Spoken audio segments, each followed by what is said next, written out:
ज्या ठिकाणी एखादी डस्ट आहे तिथं गेलो तर आपण तर लगेच आपल्याला शिंका यायला लागतात,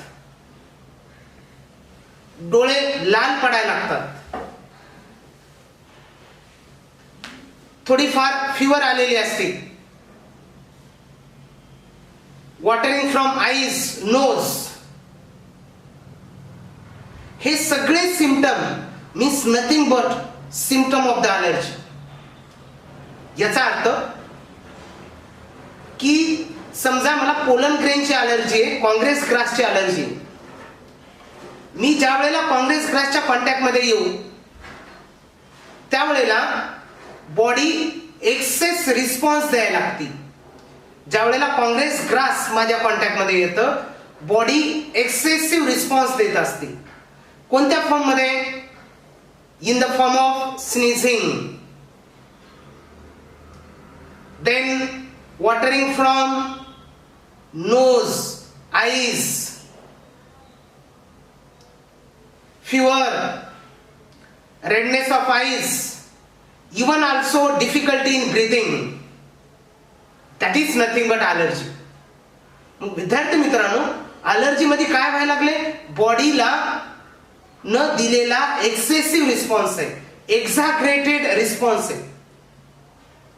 बॉडीला नको येते, ज्या वेळेला हे नको असलेले सबस्टन्स बॉडीच्या कॉन्टॅक्ट मध्ये येतात त्यावेळेला बॉडीनं दिलेला रिस्पॉन्स. म्हणून मी म्हटलंय allergy means exaggerated immune response to certain antigens present in the environment. That Congress grass pollen grain act as antigen. ते माझ्या बॉडीमध्ये आल्यामुळं माझ्या बॉडीनं एक्सेसिव्ह म्हणजेच एक्झॅग्रेटेड इम्युन रिस्पॉन्स दिलेला आहे to certain antigen present in the environment. That is the allergy. What is allergy? This is the definition of allergy. मग allergy आपल्याला कोणत्याही एज मध्ये होऊ शकते, कशापासूनही होऊ शकते. ज्याच्यापासून अलर्जी होती that is called as a allergens. What is अलर्जन्स?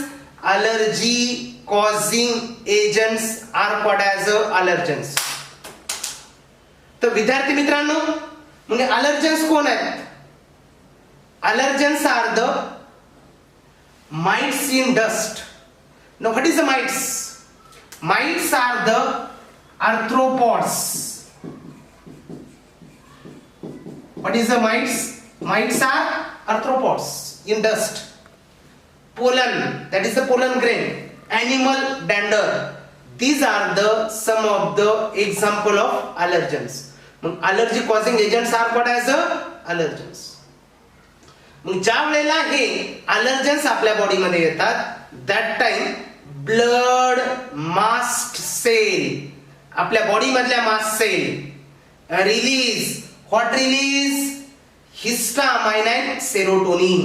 मग histamine, serotonin are released from mast cell of the body. आणि या हिस्टामाइन आणि सेरोटोनिन नावाच्या केमिकल मुळे आपल्याला हे सिम्पटम यायला लागलेत. कोणते? Sneezing, difficulty in breathing, watering from nose, eyes, fever, redness of eyes. All these are due to the symptoms in allergy due to what? The chemical like histamine, serotonin released from mast cell. Now मग हे histamine आणि serotonin मुळे release व्हायला लागले. मग आपल्याला treatment काय घ्यायची? सगळ्यात महत्वाचं, ज्याच्यापासून आपल्याला अलर्जी आहे त्याच्यापासून आपण दूर राहणं गरजेचं आहे, त्याच्या कॉन्टॅक्ट मध्ये यायचं नाही. मग जर आलो तर काय ट्रीटमेंट घ्यायची? ज्या केमिकल मुळे अलर्जी व्हायला लागली त्याच्या अपोजिट फाईट करणारा केमिकल घ्यावा लागेल आपल्याला. That is antihistamine which fight against histamine. Another is adrenaline. Next is the steroid. This is the treatment during allergy. कोणकोणती? Antihistamine, adrenaline and steroid. Release or give relief the symptom of allergy. Now, allergy is nowadays increases in metro cities. Metro city मध्ये अलर्जीचं प्रमाण जास्त वाढायला लागले. कशामुळं? जर आपण early life मध्ये प्रोटेक्टेड इन्व्हायरमेंट मध्ये राहिलोत प्रोटेक्टेड इन्व्हायरमेंट म्हणजे कळतं, जर आपण अर्ली लाईफ पासून बाहेरच्या वातावरणामध्ये नाही आलो, घरामध्येच एसी मध्ये राहिलो, त्यावेळेला ज्या वेळेला आपण अडल्ट मध्ये बाहेर येतो इन्व्हायरमेंट मध्ये, मग हे आपल्याला पोलन ग्रेन, डस्ट हे फॉरेन वाटायला लागतात, अँटीजन म्हणून काम करायला लागतात, त्यावेळेला बॉडी त्याला रिस्पॉन्स द्यायला लागते. म्हणून अलर्जीचं मेन रिझन आहे, अलर्जी मेट्रो सिटी मध्ये इन्क्रीज होण्याचं मेन रिझन आहे protected environment in the early life. म्हणून म्हणलंय protected environment provided in early life is the main reason for increasing allergy in the metro cities. मग विद्यार्थी मित्रांनो, एखाद्याला अलर्जी आहे का नाही ही कसं स्टडी करायचं,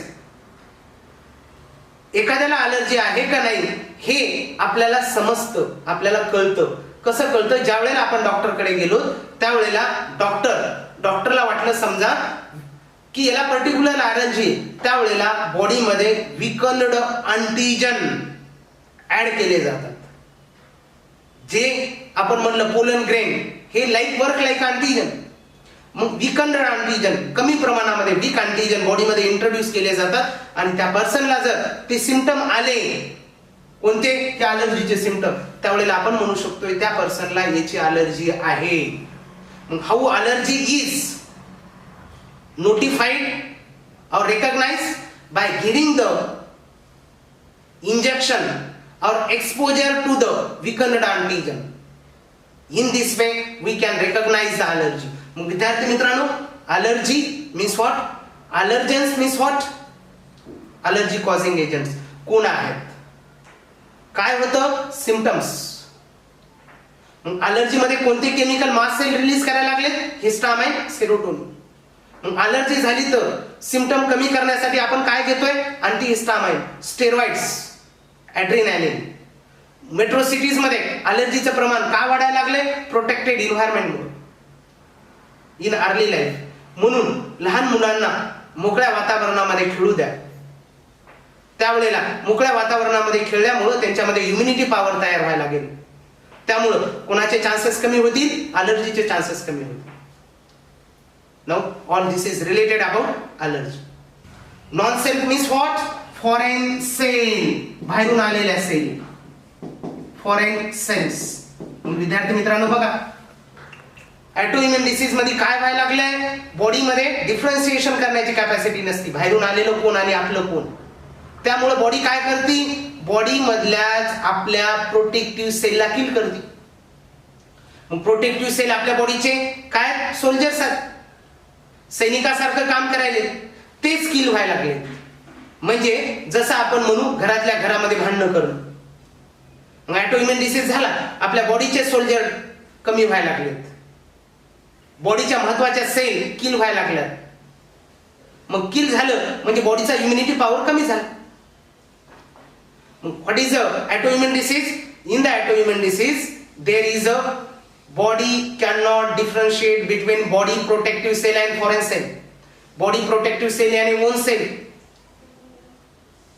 foreign cell याने बाहेरून आलेल्या सेल, याच्यातला डिफरन्स कळू शकत नाही. म्हणून ऑटोइम्युन डिसीज मध्ये आपल्या बॉडीच्या प्रोटेक्टिव्ह सेल किल होत असतात.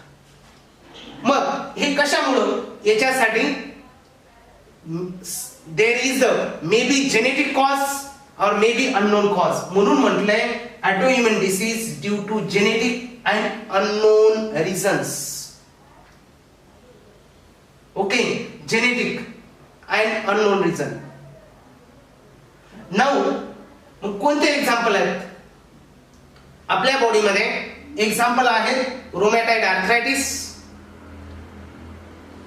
हशिमोटो disease, another name is the suicide of thyroid.